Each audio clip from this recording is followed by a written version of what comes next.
आखिर रामायण और महाभारत की युद्ध में कौन कौन से योद्धा अति शक्तिशाली थे? उनमें से कौन सा योद्धा रथी था? आखिर कौन महारथी था और कौन अतिरथी था? आगे बढ़ने से पहले हमारे चैनल को सब्सक्राइब अवश्य करें और बेल आइकन जरूर दबाएं। साथ ही कमेंट बॉक्स में हर हर महादेव अवश्य लिखिएगा। जैसा कि हम सब जानते हैं, रामायण और महाभारत को पंचम वेद कहा गया है। कुछ चुनिंदा योद्धा ही ऐसे थे जिनको दिव्यास्त्र चलाने का ज्ञान था और दिव्यास्त्र चलाने की वो क्षमता रखते थे। कहते हैं महाभारत में चुनिंदा योद्धा ही महारथी थे। तो चलिए जानते हैं, हम बात करेंगे योद्धाओं के युद्ध कौशल के आधार पर उनकी 6 श्रेणियों के बारे में, जिसमें सबसे पहला है अर्धरथी। अर्धरथी यानी आधा रथी। अस्त्र शस्त्रों के संचालन में कौशल यह योद्धा अकेले ही 2500 सशस्त्र योद्धाओं से युद्ध लड़ने की क्षमता रखता था। अब बात करें दूसरी श्रेणी की, तो श्रेणी में है रथी। 2 अर्धरथियों की शक्ति रखने वाला योद्धा करीब 5000 सशस्त्र योद्धाओं से युद्ध लड़ने की क्षमता रखता था और उसे ही रथी कहते थे।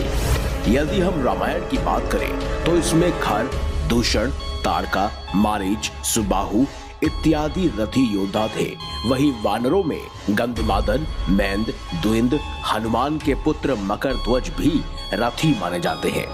वहीं यदि हम महाभारत के युद्ध की बात करें तो इसमें सभी कौरव, युधिष्ठिर, नकुल, सहदेव, शकुनी, उसका पुत्र उलग, उपपांडव, विराट, उत्तर, शिशुपाल पुत्र धृष्टकेतु, जयद्रथ, शिखंडी, शंख, श्वेत, इरावण, कर्ण के सभी पुत्र, वहीं जरासंध के पुत्र सहदेव इत्यादि योद्धा इस रथी की श्रेणी में ही आते हैं। अब इसमें जो उच्च पायदान पर एक और श्रेणी आती है उसे कहते हैं अतिरथी। अतिरथी यानी एक ऐसा योद्धा जो सामान्य अस्त्र शस्त्रों के साथ ही अनेकों दिव्यास्त्रों का संचालन करना जानता हो, जो युद्ध में 12 रथियों अर्थात 60,000 सशस्त्र योद्धाओं से लड़ने की क्षमता रखता हो। यानी एक बारी में वो 60,000 योद्धाओं से लड़ सकता था। यदि हम रामायण के योद्धाओं की बात करें तो इसमें विभीषण, देवांत, नरांत, महिरावण, पुष्कल, अंगद, नल, नील, प्रहस्त, भरत पुत्र पुष्कल, विभीषण, श्रीशरा, अक्षय कुमार, हनुमान जी के पिता केसरी, वहीं भगवान श्री राम के पुत्र लव और कुश, शल्य, भूरिश्रवा, द्रुपद, सात्यकी, कीचक, घटोत्कच, भीम, जरासंध, धृष्टद्युम्न, कृतवर्मा, ये सभी योद्धा अतिरथी की श्रेणी में आते हैं।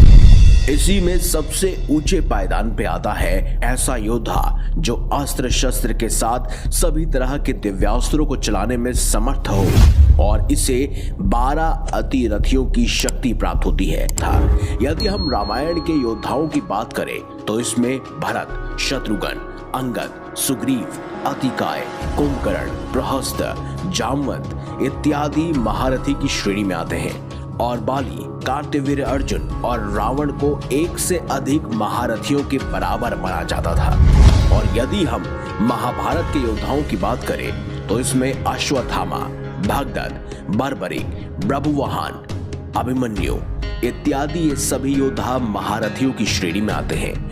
वहीं बलराम जी, द्रोण, कर्ण, भीष्म पितामह और अर्जुन को एक से अधिक महारथियों के बराबर माना जाता है। अब इसमें भीष्म पितामह के बारे में तो आप सब जानते ही हैं कि वह रोजाना कितने सारे अक्षौहिणी सेना का अकेले ही विनाश करते थे।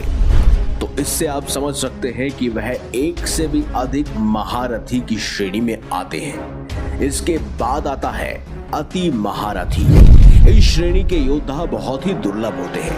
अति महारथी उसे कहा जाता है जो 12 महारथी श्रेणी के योद्धाओं अर्थात 86,40,000 सशस्त्र योद्धाओं से युद्ध लड़ने की क्षमता रखता हो, जिनके पास तीनों महाअस्त्र यानी ब्रह्मास्त्र, नारायणास्त्र, पशुपतास्त्र होते थे और उसे ही अति महारथी माना जाता है। यदि हम रामायण के योद्धाओं की बात करें तो भगवान श्री राम अति महारथी थे। उनके अलावा मेघनाथ को भी अति महारथी माना जाता है। और यदि हम महाभारत के योद्धाओं की बात करें तो केवल भगवान श्री कृष्ण को ही अति महारथी माना जाता है। हालांकि अर्जुन के पास भी पशुपतास्त्र को चलाने की शक्ति थी, इसीलिए उसे भी अति महारथी भी कहा जाता था। इसके अलावा भगवान परशुराम और रामदूत हनुमान जी भी अति महारथी की श्रेणी में आते हैं। भगवान वराह, नरसिंह भगवान, कार्तिकेय, गणेश भगवान, इंद्रदेव, सूर्यदेव, वरुण देव को भी अति महारथी माना गया है। आदि शक्ति की 10 महाविद्याओं, नवदुर्गा एवं रुद्र अवतार, विशेषकर वीरभद्र और भैरव को भी अति महारथी माना जाता है। अब बात करते हैं सबसे शक्तिशाली और सबसे दुर्लभ श्रेणी की, जिसे कहा जाता है महामहारथी।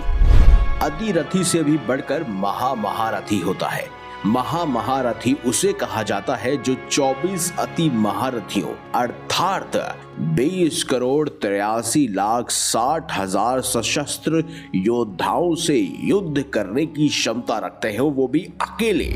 और इस योद्धा के अधीन समस्त प्रकार के दैव्य एवं महाशक्तियां रहती हैं। साथ ही कहा जाता है कि 50 महामहारथियों से भी अधिक शक्ति का बल स्वयं ब्रह्मा, विष्णु और भगवान शिव रखते हैं, जिन्हें त्रिदेव भी कहा जाता है। तो इस वीडियो से आप जान ही गए होंगे उन योद्धाओं की श्रेणियों के बारे में जिनके बारे में आपने विस्तार से पढ़ा। तो अगर आपको हमारी ये खास जानकारी या वीडियो अच्छी लगी है तो इस वीडियो को लाइक कीजिए, हमारे चैनल को सब्सक्राइब